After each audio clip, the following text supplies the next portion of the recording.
Alright guys, as always a big thank you for checking out today's video. So this is a follow-up to the past two YouTube videos I've uploaded, looking at the Ultra Max and then the Ultra Swede, both by Hagstrom.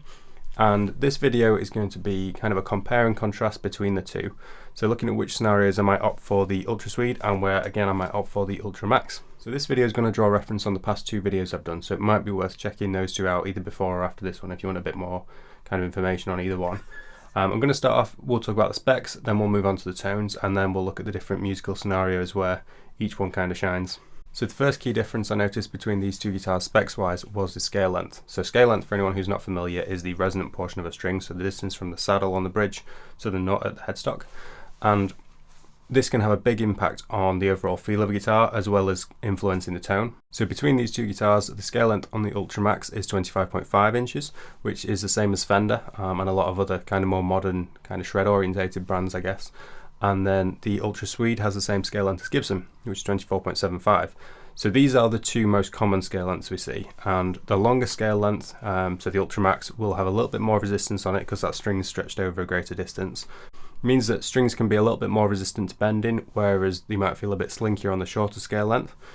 Neither one of these is higher in quality, it's purely a kind of build choice and preference thing. So tonally speaking, a longer scale length produces more harmonic kind of overtones as the gaps between the notes is a little bit further away. The notes can sound a little bit clearer, a little bit more bell-like, whereas a shorter scale length, the notes can sound a bit warmer, with a little bit less harmonic resonance. That's not to say this is a bad thing. If you think about Slash's tone in Guns N' Roses, no one's going to tell him that his tone was anything other than perfect for that band.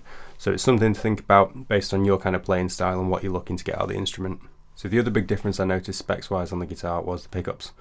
And obviously this plays a big influence on the sound. The Ultra Max has a custom 60s, which are an Alnico 5, and the Ultra Swede has the custom 62s, which are a ceramic bass pickup. Now generally ceramic bass pickups are a little bit more aggressive sounding than their Alnico counterparts. As we heard when I demonstrated the clean tones on both, they were both on the same clean patch, but the Ultra Swede sounded a little bit more aggressive. Something else worth noting here is that the Ultra Swede has uncovered pickups, whereas the Ultra Max has covered pickups. And generally, if you take the same pickup with and without a cover, the one with the cover will sound a little bit warmer, whereas the one without the cover will sound a little bit hotter and a bit more aggressive. Again, neither's better, it's just a tonal preference on that one. So moving on to the tonal differences now, I think the best way for me to demonstrate this is to A/B a couple of clips from each respective video, and then we can really hear the difference, and then we'll talk a little bit about each one and kind of work up through the gain stages, and then I'll also kind of feature some of my favourite tones that I found with each guitar.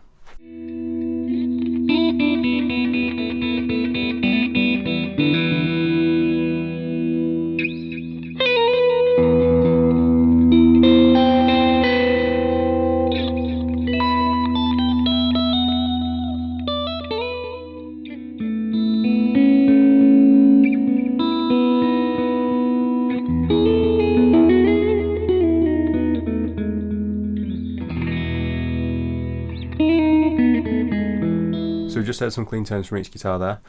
Both of these were on the middle pickup, and for me this was the clean tone I enjoyed the most of both guitars. I realised I've just said middle pickup. Neither of these guitars have a middle pickup, what I actually meant was middle position. I think I've done that on just about every demo I've ever done for Two Humbuckers. I always call it middle pickup. Middle position. This was my favourite on both instruments. It just felt like it had really nice clarity to it, and there was a lot of articulation and nuance within the notes. As I mentioned before, we can also hear the difference in the tone there. The uncovered ceramic pickups of the Ultra Swede sounded a little bit hotter on that setting because the patch was identical on both guitars, but a little bit gainier from the Ultra Swede.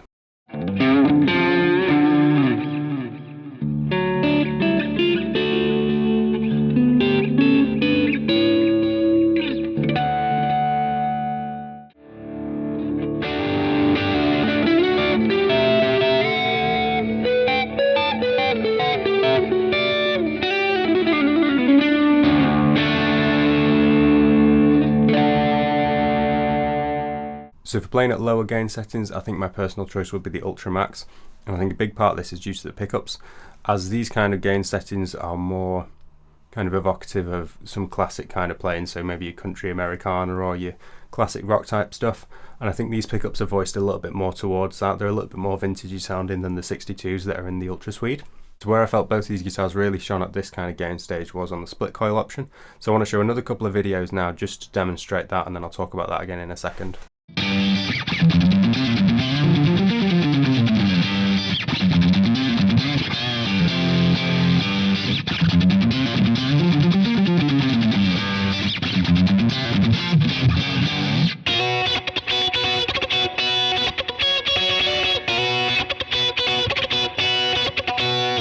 So the first video we've just seen was the Ultra Swede, and that's one of my favourite kind of tones to play through anyway, is that really kind of pushed single coily tone where you can dig in and it gets kind of splatty, but then when you stop playing quite so hard it warms up again. So that was the neck pickup on split on the Ultra Swede. On the Ultra Max, another tone that I really enjoyed was the funk tone, and that was the middle pickup split on that one. And I thought for mid-level funk tones that sounded really good, which wasn't the genre I thought. It wasn't the first, probably wasn't even the fourth or fifth genre I thought about when I unboxed this guitar, but I was really impressed with that tone.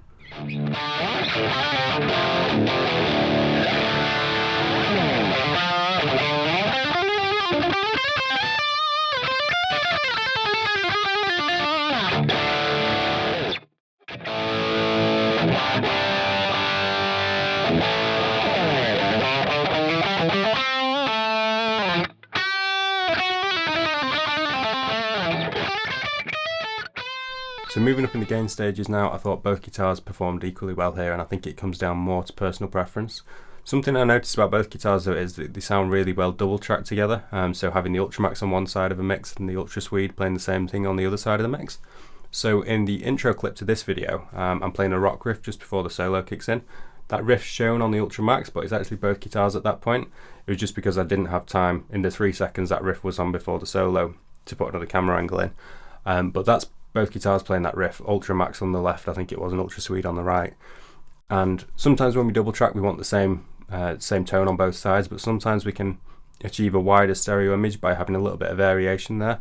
And I think these two guitars paired really well when double tracked like that. It made a really nice kind of wide spread of tone to then sit the solo down the middle of.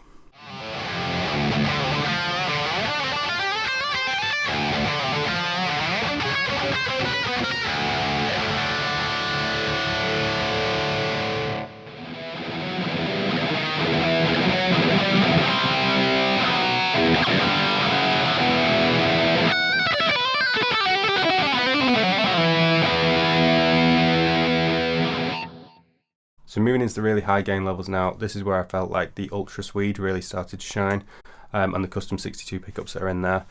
I don't do a whole lot of playing at this level of gain, so maybe someone in the comments can tell me what they thought about it, but to my ear it sounded like there was a little bit more clarity and a bit more bite coming from the Ultra Swede than the Ultra Max, so maybe I'd choose that one if I was tracking a metal part, or maybe I'd double track them again like I mentioned before.